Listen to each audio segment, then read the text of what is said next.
Okay, let's unpack this. What if a computer program could actually learn? Hmm. Not just follow code, but actually get better on its own. Think about the potential, right? Finding new medical insights just by learning from patient records, or maybe optimizing energy use in your house based on your specific habits. Or even a personal assistant that really gets what you need because it adapts to you. Yeah. Yeah, the idea of computers that learn. Mm. It's been around, well, pretty much since computing began. And the field digging into that exact question is machine learning. That's the one. It's all about building systems designed to automatically improve, get better at something through experience. Right, that's the core idea. And in this deep dive, we've got a stack of source material, articles, research papers, notes, and we're going to try and boil it all down. Yep, extract the key insights. Exactly. What machine learning really is, the sort of mathematical bedrock underneath it, probability, information theory, and, importantly, how we can actually see the data using visualization tools. Our mission really is to give you a shortcut. Pull out the most important bits from this material so you can get up to speed on these foundational ideas without drowning in all the details. Okay, let's dive in. Based on the sources, what's the fundamental definition of machine learning? What are the key pieces? Well, the definition they give is pretty precise. It says a computer program learns from experience, E, E for experience, okay. with respect to some class of tasks, T, T for task, and a performance measure, P. P for performance. If its performance on tasks in T, measured by P, actually improves with that experience, E. T, P, E, task, performance, experience. That's the trio. So you've got to clearly define those three things to set up a machine learning problem. What's a classic example the sources use to make that concrete? The checkers example is a really good one. Here, the task, T, is straightforward, playing games of checkers. Right. The performance measure, P, is basically the program's ability to win games. Its win rate. How good it is. Exactly. And the experience, E, that comes from playing games, lots and lots of games, often against itself. The learning happens as its win rate, P, goes up because it plays more games, E, all within the task key of playing checkers. That makes sense. And the sources mention some, well, pretty impressive real-world stuff that's come out of this kind of learning, not just board games. Oh, absolutely. They talk about systems learning to recognize spoken words quite accurately, like the early SIF system that used things like neural networks. Okay. Then there's autonomous driving. Systems like Alvin, apparently, after learning from watching humans drive, could pilot a vehicle on public highways for like 90 miles unassisted. Wow. And even NASA used machine learning, specifically decision tree learning, to classify huge amounts of astronomical data, finding structures in terabytes of images. And back to games for a second, but maybe a bit more advanced. Yeah, reaching top human levels. The example given is TD Gammon. It learned to play backgammon by playing, get this, over 1 million games against itself. 1 million. And it reached a level competitive with the human world champion. That's incredible. 1 million games. That's some serious experience.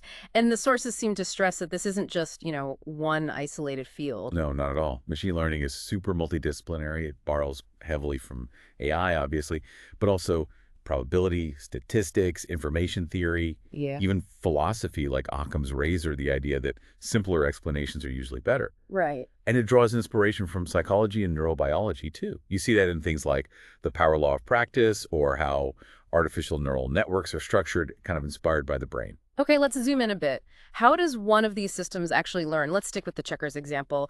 What's the program fundamentally trying to figure out to get better? So the machine needs to learn what the sources call a target function.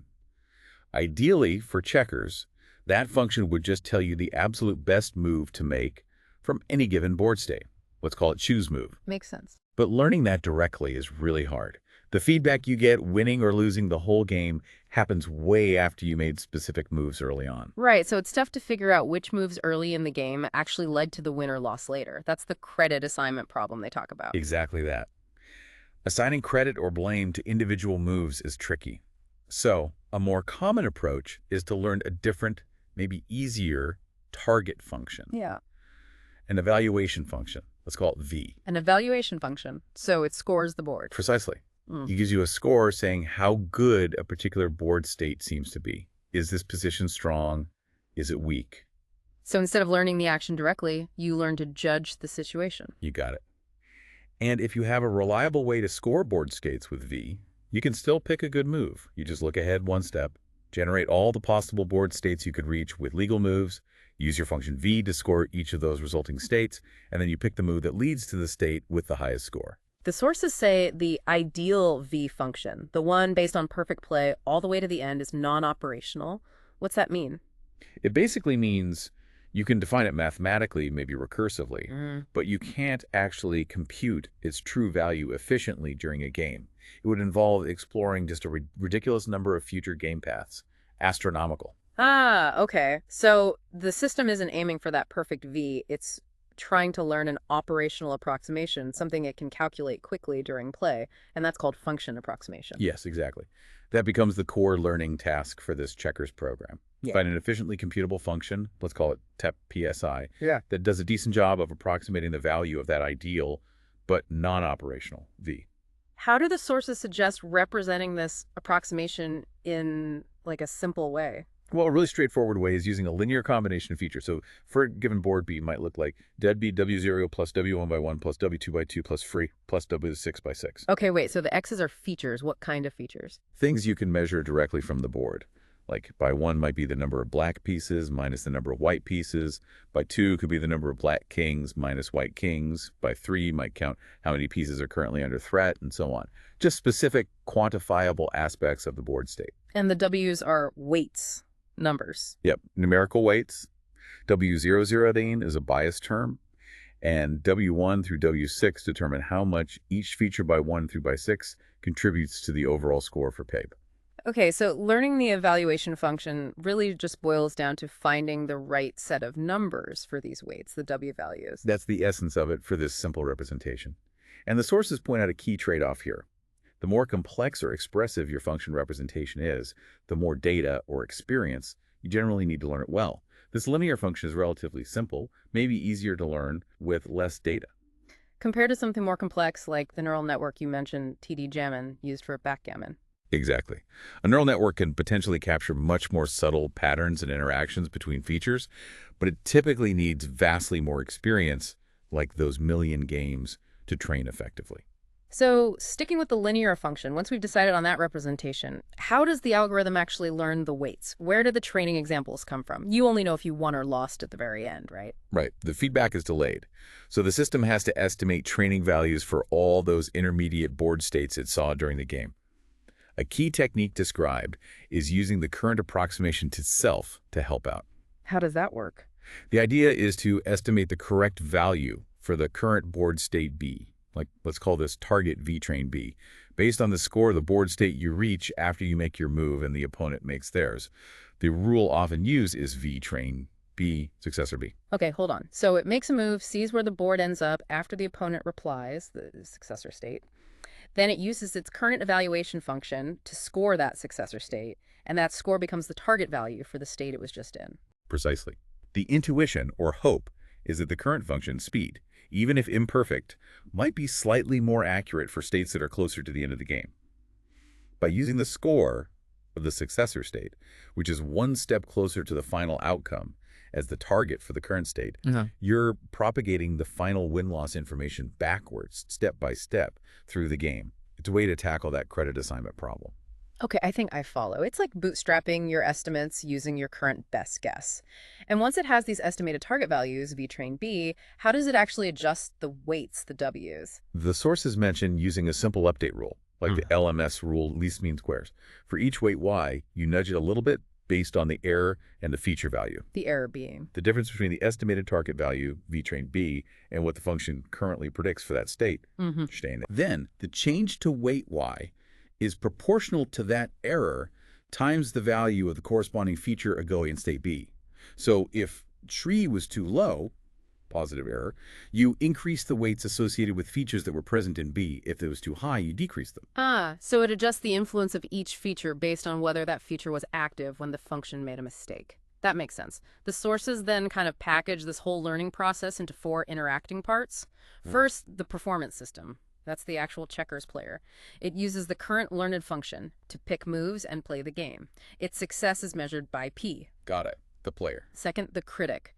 This module watches the game played by the performance system.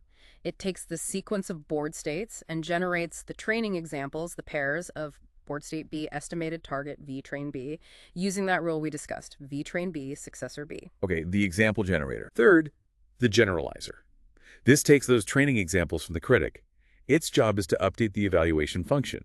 So in our case, it adjusts the weights, using the LMS rule, trying to make it better match the V-train targets. It generalizes from specific examples to improve the function overall. The learner part. Right. And finally, fourth, the experiment generator. This module chooses what new problems or games the performance system should tackle next. It could be simple, like just starting a new game from the beginning. Or it could be smarter, maybe selecting specific, tricky board positions to focus the learning. So the whole setup for learning checkers, at least in this model, really comes down to learning weights for a future-based function. And it's this cycle: play, critique, estimate targets, generalize, update weights, decide what to play next. Exactly. And while this simple linear function might not make it a world champion, this overall structure, learning and evaluation function, using self-play, estimating values, generalizing, these are really fundamental ideas. It's the same basic approach that, scaled up with a much more powerful function approximator like a neural network and tons of experience, led to TD Gammon's success in backgammon. Okay, that gives a really clear picture of what ML is aiming for and how a system can learn via experience and function approximation. But, ML predictions aren't perfect. There's always some uncertainty. Let's shift gears to the math that helps us handle that probability in information theory. The sources mention two main kinds of uncertainty. Yes, and distinguishing them is pretty important. First, there's epistemic uncertainty. Epistemic? Yeah, sometimes called systematic uncertainty. This basically comes from having limited data. If your model hasn't seen that many examples, it's uncertain simply because its knowledge is incomplete. The good part is, you can usually reduce this type by getting more data. Like, seeing more medical images helps reduce epistemic uncertainty in a diagnostic model. More data fixes it eventually. Right. Okay, what's the other type? The second is aleatoric uncertainty. Think of this as inherent randomness or noise in the system itself. It's uncertainty that remains even if you had infinite data of the kind you're currently using. It might be due to factors you just can't measure or predict with the available information. So like intrinsic fuzziness. Kind of. For instance, predicting a patient's outcome just from an image might have aleatoric uncertainty because there are biological factors happening that the image just doesn't capture. To reduce this type, you often need different kinds of data, maybe like adding biopsy results to the image data. Okay, so epistemic is about the model's limited knowledge from finite data, while aleatoric is about the inherent unpredictability or missing information in the world itself. That's a good way to put it. And to actually quantify and reason about these uncertainties, we need probability theory. For discrete things like events happening or not, the sources emphasize two basic rules that come from just counting possibilities. The sum rule and the product rule. How do those work? Imagine you're counting how often different combinations of two variables, say x and y, occur. The sum rule says px, yy, px, y. Basically, the probability of x having a certain value is found by summing up the joint probabilities of x having that value and y having any of its possible values. It's like summing probabilities across a row in your table of counts. You marginalize out y. Okay, summing out the other variable. And the product rule connects joint and conditional probability. Pxy, Pyx, Px. The chance of both x and y happening is the chance of y happening given that x happened, multiplied by the chance of x happening in the first place. Sum and product rules, simple building blocks. And from these we get Bayes' theorem, which seems, well, really central. Well, it's fundamental for updating beliefs. Yeah. Bayes' theorem is Pyx, Pxy, Py, Px. Let's break that down like the sources do. Okay. Pyx is the posterior probability. That's your updated belief about y after you've seen the evidence x. What you believe now. Pxy is the likelihood. How likely were you to see the evidence x if y was true? Does the evidence fit the hypothesis? Py is the prior probability. What did you believe about y before you saw any evidence? Your starting point. Initial belief. And px on the bottom is the evidence term, sometimes called the normalization constant. It's the overall probability of seeing the evidence x averaged over all possibilities for y.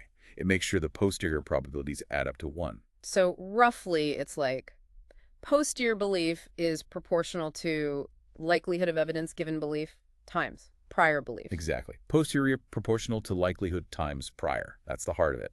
And the sources use a great, often surprising example with medical screening to show just how much that prior can matter. Right, the cancer screening example. Let's walk through that. We're screening for a relatively rare cancer. Yeah. Let's say the prior probability, the chance anyone in the general population has this cancer is low, maybe 1%. So p-cancer, it will 0.01. Okay, pretty rare. Now you have a test. It's described as having a 90% true positive rate. So p-positive test cancer, 0.9. It correctly identifies 90% of people who actually have the cancer. Seems pretty good. But it also has a, say, 10% false positive rate. That means p-positive test no cancer equals 0.1. So 10% of people who don't have the cancer will still test positive. Okay. So someone takes this test and it comes back positive. The question is, what's the probability they actually have cancer? My gut feeling with a 90% true positive rate is that it should be pretty high, maybe close to 90%. That's a common intuition. But this is where Bayes' theorem reveals something different. The sources calculate this. And using these numbers, the actual probability of having cancer, given that you tested positive, the posterior p-cancer positive test, turns out to be much lower. Around 23% in their example. 23%? That's way lower than 90%. Wow. But all comes down to that low prior probability, 1%. Because the cancer is so rare in the first place, even a test that's decent isn't perfect. Think about it. You have a large population, 99% of whom are healthy. Even if only 10% of those healthy people get a false positive, that's still a significant number of false positives just because the healthy group is so big. Compared to the very small number of people who actually have the cancer, 1%, and get a true positive, 90% of them. So when you get a positive test result, it's actually more likely to be one of those relatively numerous false positives from the large healthy group than a true positive from the small sick group. So the tiny prior probability just swamps the effect of the test's accuracy. In a sense, yes. The prior acts like a strong initial anchor. You need really, really strong evidence from the likelihood term p-positive cancer to overcome a very small prior p-cancer and get a high posterior. A 90% true positive rate balanced against a 10% false positive rate when the no cancer group is 99 times larger just isn't strong enough evidence. That's the power, and sometimes the surprise, of Bayes. That's really eye-opening. And what about independence? How does that fit in? Independence between X and Y just means knowing about X tells you nothing new about Y. Mathematically, Pxy, like Pxpy, which also means the conditional probability Pyx is just equal to the prior Py. In the cancer example, if the test result was independent of having cancer, a positive test wouldn't change your belief at all. It would be a useless test. Okay. Now, probability isn't just for yes-no things or discrete counts. It works for continuous values too, right? Like measurements. Absolutely. For continuous variables, we talk about probability densities, usually written px. You can't really ask for the probability of exactly 3.14159 because there are infinitely many possibilities. The probability of any single point is 0. So what do you measure? You measure probability over an interval. The probability that the variable x falls between, say, a and b is the integral of the density px from a to b. For a tiny interval, px, the probability is approximately px. The key things about a density are that it has to be non-negative everywhere, and its total integral over all possible values must equal 1. And the rules still apply. Yes, the sum rule becomes an integral, the product rule works the same way, and Bayes' theorem applies directly to densities as well. And when we have these distributions, continuous or discrete, we often want to summarize them. The sources mention expectations and covariances. Right. The expectation EF of some function, fx, is basically its average value, weighted by the probability px. It's the long-run average you'd expect to see. The mean is an expectation, right? X. Exactly. The variance varph measures how much fx typically deviates or spreads out around its expected value, ES. A low variance means the values are tightly clustered. High variance means they're spread out. And covariance. Covariance, covx, y, measures how two variables, x and y, tend to vary together. If they both tend to be above their means at the same time, the covariance is positive. If one tends to be high when the other is low, it's negative. If they're independent, their covariance is 0. Okay. And the sources really spotlight one particular continuous distribution, the Gaussian or normal distribution. Yeah, the Gaussian is hugely important. It's that classic bell curve shape defined by NSPI. It only has two parameters, the mean, which is the center of the peak, and the variance by which controls how spread out the bell is. It pops up everywhere, partly because of the central limit theorem, which says if you add up lots of independent random effects, the result tends to look Gaussian. And if we think we have data that follows a Gaussian, how do we figure out the NSPA from the data itself? The sources talk about maximum likelihood estimation. Right. The maximum likelihood ML approach asks, what values of the parameters, in this case, make the observed data points most probable? You write down the probability of seeing your specific data set given some n-soft, that's the likelihood function, and then you find the n-spot that maximize that function. And what are the results for the Gaussian? It turns out the maximal likelihood estimate for the mean MML is just the sample, the everyday average of your data points. Simple enough. What about the variance, though, MMLs? That's the sample variance. You calculate the average of the squared differences between each data point and the sample mean MML. Okay, average squared difference from the sample mean. Now here's a crucial point the sources raise. This ML estimate for the variance is biased. Yes, this is really important to understand. The ML estimate for the mean ML is unbiased if you repeated the experiment many times. The average of your MML values would converge to the true mean M. But the ML variance estimate, SumpML, is not unbiased. It systematically underestimates the true variance. Underestimates. Why? Especially if you have only a little data. It's because you're measuring the spread around the sample mean ML, not the true mean now, which you don't know. So the sample mean ML is, by definition, the value that minimizes the sum of squared deviations for your specific sample. It's already been fit to your data points. So these data points will naturally be, on average, a bit closer to ML than they would be to the true mean ML. This makes the calculated spread around MML look smaller than the true spread around. Because the reference point OML is already optimized for the data you have, the variance calculated using it seems smaller than it really is. Exactly. It's like you used up some of the data's variability just to find the sample mean, leaving less variability to estimate the variance. This bias is worse with small data sets and gets smaller as the data set size increases. And the sources connect this idea of bias in estimation to the general problem of overfitting in machine learning. Precisely. Overfitting is when a model learns the training data, including its specific noise and quirks, too well. It performs great on the data it saw during training, but fails to generalize to new, unseen data. This bias in the ML variance estimate is a small example of that phenomenon. The estimate fits the training sample variance too closely and underestimates the true population variance. The sources also nicely tie probability back to core ML algorithms. Like, how does assuming Gaussian noise justify the error function used in linear regression? Yeah, that's a neat connection. If you're doing linear regression, trying to predict a target T from inputs X using weights W, and you assume that the true target value is your model's prediction plus some random noise, and you assume that noise follows a Gaussian distribution with mean 0 and some variance. Okay, assuming bell-curved errors centered at 0. Then finding the weights W that maximize the likelihood of observing your actual target values, T, turns out to be mathematically identical to finding the weights W that minimize the sum of squares error between your predictions and the actual targets. Wow. So minimizing squared errors isn't just some arbitrary choice. It directly falls out of maximizing likelihood under the assumption of Gaussian noise. Exactly.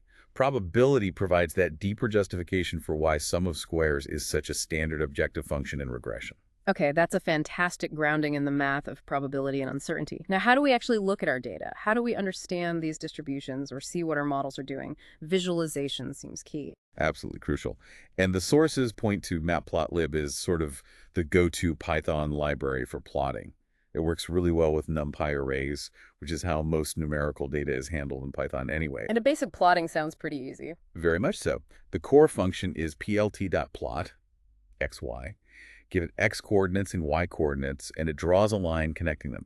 If you just give it a y values, it'll use the list index 0, 1, 2 as the x value. Okay. Then you could easily add things like a grid, set the exact limits for the x and y axes, put labels on the axes, give the plot a title. And customize the look. Colors, line styles. Yeah, there are simple codes for colors, R for red, B for blue, etc., and line styles for solid, for dashed, for dotted. Pretty standard stuff. What if you want to compare multiple data sets on one plot, or if they have really different value ranges? If you have data in a 2D NumPy array, plt.plot will often automatically plot each column as a separate line. You can then add a legend using plt.legend to label which line is which. If the data has very different scales, say, one variable ranges from 0 to 1 and another from 0 to 1 million, plotting them on the same y-axis isn't helpful. Right, one would look flat. Exactly. So the sources show two ways around this. One is to use a second y-axis on the right side of the plot for the second data set. The other, often more flexible approach, is to create multiple plots within the same figure, called subplots, using plt.subplot, numrows, numcols, fignum. This lets you arrange several different plots together, maybe sharing an x-axis, and they can even be different types of plots. Speaking of types, what other kinds of plots besides basic line plots are mentioned as useful? Several important ones. Scatter plots, plt.scatter, are great for just plotting individual data points to see the relationship between two variables. You can even encode a third variable using the color or size of the points. Histograms, plt.hist, are essential for understanding the distribution of a single variable. It shows you how many data points fall into different bins, giving you a visual sense of the shape of the distribution. Is it symmetric, skewed, bimodal? You can also stack histograms to compare distributions. Right, seeing the shape of the data. And box plots, plt.boxplot, are really useful for summarizing key statistics of a distribution: the median, the quartiles, which define the box, the range, and potential outliers. They are particularly good for comparing the distributions of several different groups or datasets side by side in a compact way. The sources also mention you can get pretty custom with annotations and stuff. Yeah, Matplotlib is very flexible. You can add text anywhere on the plot, including math formulas using LaTeX if you need to. You can draw lines, arrows, shapes to highlight specific regions or points. You can fully customize the tick marks and labels on the axes. The integral visualization example they included shows how you can build up quite sophisticated custom diagrams piece by piece. And there are even specialized plots for finance. Yes, Matplotlib has modules for common financial charts.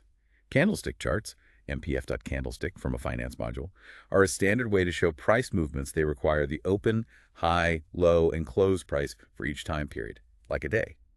Daily summary charts are similar. I've seen those, Yeah, often combined with volume data. Exactly. You often see a candlestick chart in one subplot and a bar chart showing trading volume in another subplot below it, sharing the time axis. And sometimes, especially with time series data, the x-axis labels, like dates, can get crowded, so you might need to rotate them using a function like plt.setp to make them readable. Can you go 3D as well? Yep, Matplotlib has 3D plotting capabilities. You can create surface plots, maybe to visualize something like an option volatility surface in finance, where volatility depends on both strike price and time to maturity. Or you can do 3D scatter plots. You just need to set up the plot axis with a 3D projection and use functions like plot surface or scatter in 3D. You can even control the viewing angle. So it sounds like Matplotlib is a really powerful, flexible tool for digging into data visually, especially numerical data like you'd find in science or finance. It really is. It's incredibly versatile. The flip side of that flexibility is that there are a lot of functions and options to learn, but the online gallery of examples is fantastic. You can usually find an example plot that looks close to what you want and adapt the code. Okay, great. To wrap things up, let's just quickly revisit probability, but from that slightly different angle. The sources mention the Bayesian perspective. Right. So the Bayesian view interprets probability not just as, the long-run frequency of something happening, but more fundamentally as a degree of belief. How strongly do I believe this proposition is true? The neat thing is the same basic math the sum and product rules holds, regardless of which interpretation you prefer. How does thinking about it as belief change things compared to, say, the maximum likelihood approach we talked about for finding parameters? Let's use the coin flip example again. Suppose you flip a coin 3 times and get 3 heads. A pure maximum likelihood estimate for the probability of heads would be 3 out of 3, or 1.0. It concludes the coin must always land heads based only on that limited data. Which seems a bit extreme. Right. A Bayesian approach starts differently. It says you have some prior belief about the coin's fairness before you see any flips. Maybe you believe most coins are roughly fair. So your prior distribution for the probability of heads would be peaked around 0.5. Okay, a starting assumption of fairness. Then you observe the data, the 3 heads. Using Bayes' theorem, you combine your prior belief with the likelihood of seeing 3 heads given different probabilities. The result is a posterior belief. Seeing 3 heads will definitely shift your belief the posterior distribution will now be skewed, suggesting heads is more likely than 0.5. But unless your prior was really weird, it probably won't jump all the way to 1.0 certainty. It reflects an updated belief, tempered by your initial assumption. So the data updates your prior belief into a posterior belief, using Bayes' theorem as the mechanism. Precisely. And this applies directly to parameters in machine learning models, like the weights W in that linear function for checkers. In a Bayesian framework, you treat the weights W themselves as random variables. You start with a prior distribution PW that expresses your initial beliefs about what values the weights are likely to take. E.g., maybe you believe weights close to 0 are more likely. A preference for simpler models, maybe? Could be. Then you observe your training data D. Using Bayes' theorem, you calculate the posterior distribution, PWD, which represents your updated belief about the weights after seeing the data. And trying to find the most probable weights according to this posterior distribution. Does that connect to anything we saw earlier? It does, very nicely. Finding the weights at W that maximize the posterior probability, PWD, is equivalent to maximizing the log likelihood log PWW, which is what standard ML does, plus the log of the prior log PW. Wait, so maximizing the posterior is like maximizing the likelihood, but with an extra term added from the prior? Exactly. And that log PW term acts precisely like a regularization term in standard machine learning. It penalizes weights that were considered unlikely under the prior. For instance, if you choose a Gaussian prior for your weights centered at 0, maximizing the posterior is equivalent to minimizing the sum of squares error from the likelihood, plus an L2 regularization term, weight decay, from the prior. So regularization techniques like weight decay actually have this Bayesian interpretation as incorporating a prior belief about the parameters. That's one powerful way to view them, yes. The Bayesian framework also offers a principled way to do model comparison. Instead of just picking one model that seems best on some metric, you can actually average the predictions of multiple different models, weighting each model by how probable it is given the data, its posterior probability. This naturally tends to penalize overly complex models, because when you average over all their possible parameter settings, they often don't fit the data as consistently as simpler models. That sounds really robust, dealing with uncertainty about the parameters and even the model structure itself. What's the downside? Why isn't everything done this way? The big hurdle, as the sources point out, is computation. Fully implementing the Bayesian approach often involves calculating difficult integrals. You need to integrate over all possible parameter values to get things like the evidence term px in Bayes' theorem, or to average predictions over the posterior PWD. For complex models like deep neural networks with millions or billions of parameters, these integrals become computationally intractable. You just can't calculate them exactly. The curse of dimensionality strikes again. Pretty much. There are approximation techniques like Markov chain, Monte Carlo, MCMC, or variational inference, but they can still be very computationally expensive and tricky to get right. Which explains why, in practice, especially with really large data sets and models where the data signal might overwhelm the prior anyway, people often stick with maximum likelihood plus regularization. It's a more computationally feasible approximation. That's often the pragmatic choice, yeah. It captures some of the benefits, like preventing extreme overfitting via regularization without the full computational burden of Bayesian integration. Okay, wow. We've covered a lot of ground today. We started with that core definition of machine learning improving performance P on task T through experience E. Yeah, the TPE framework. Then we looked inside the box using the checkers example to see how learning can happen through approximating a target function, like the board evaluation V, using features and weights and generating training targets via self-play and criticism. And we saw how that whole process rests on a foundation of probability and information theory, dealing with uncertainty, epistemic versus aleatoric, using tools like Bayes' theorem to update beliefs, understanding distributions like the Gaussian, and the nuances of estimation like maximum likelihood bias. And connecting that math to practical algorithms like linear regression. And then finally, the importance of visualization using tools like Matplotlib to actually see the data, understand its structure, and evaluate model results. Absolutely. Getting a handle on these pillars, learning from experience, function approximation, probability for uncertainty, and visualization for understanding it really is fundamental for navigating anything in machine learning. It feels like the essential toolkit. So building on all that, here's a final thought to leave you with, drawing from our discussion on experience and bias. What happens when the training data, the experience E that a machine learns from, isn't actually representative of the real world it will operate in? How does that fundamental mismatch, that bias in the experience itself, ripple through and potentially undermine everything we've talked about today? The function it learns, the uncertainties it estimates, the performance it achieves. Something to chew on.